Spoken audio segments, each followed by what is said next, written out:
Hi, man. Danny, come in. What one am I in? Steve, you know what room I'm in? Sorry, upstairs. Upstairs. Come on up, Dan. Nice to see you. I never saw you looking so neat in my life. Is this you dressed for TV? Oh, yes, yes. It's lovely that would happen. Well, I can introduce Billy to the folk clubs, such as there were in those days. There was very few in those days, but we used to go to places like Saturday Late or the Montrose Street Glasgow Folk Club.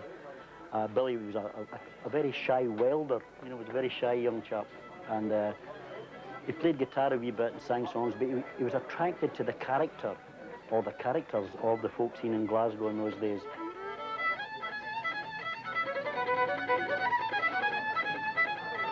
This pub we're in just now, the Scotia Bar, was like our cradle, you know. We all met here, exchanged chords, had many a fall down, drinking days. He was part of that, and he learned that he could be something, not just a welder, but he was funny, he was erudite, he could write songs. Oh, look at Charlie Harrigan's left me.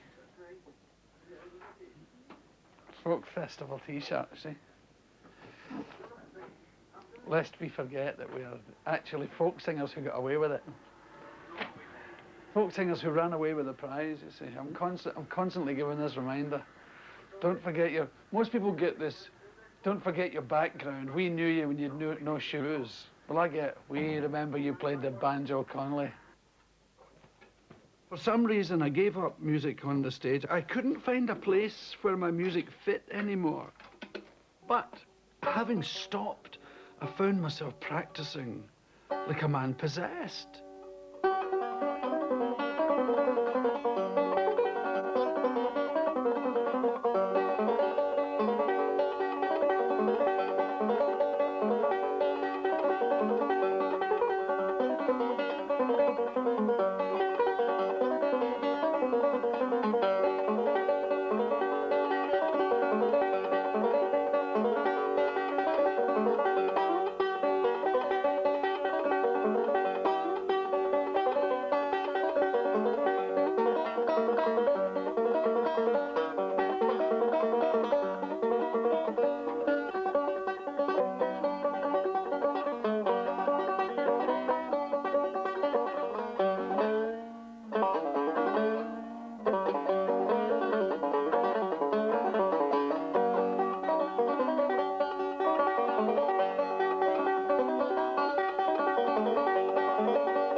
Welcome to my dressing room.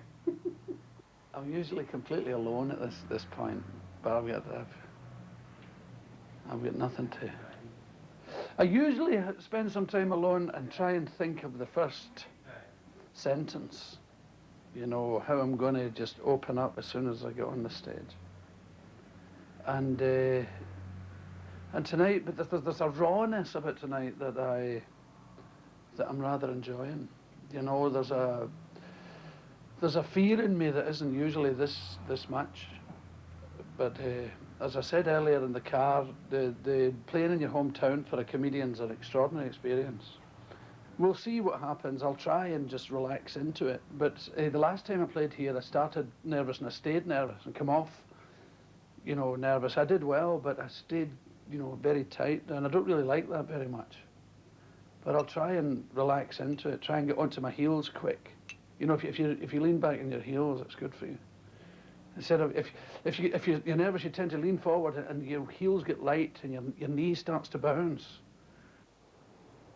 What was the time when you suddenly thought you'd made this vault from having one sort of life to having the possibility of a wholly different sort of life, which had probably never been literally beyond your imagination?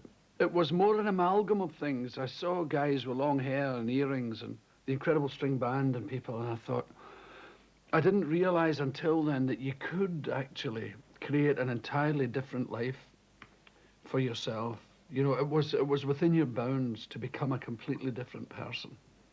And that was what was behind everything. That was what was behind my desire to play the banjo and the harmonica and all those guitar.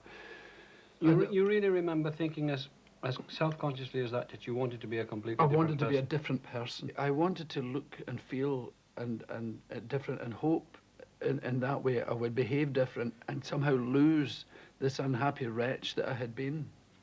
Quite soon, you were,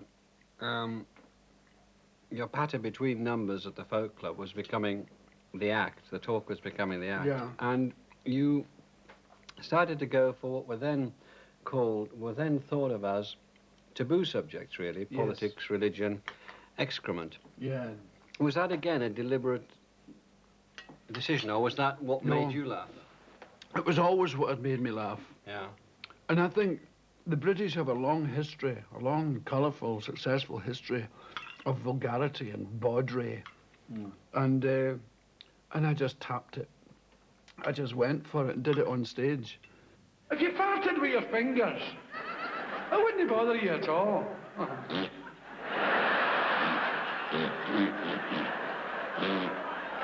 You can even do tricks like wearing a rubber glove, you know.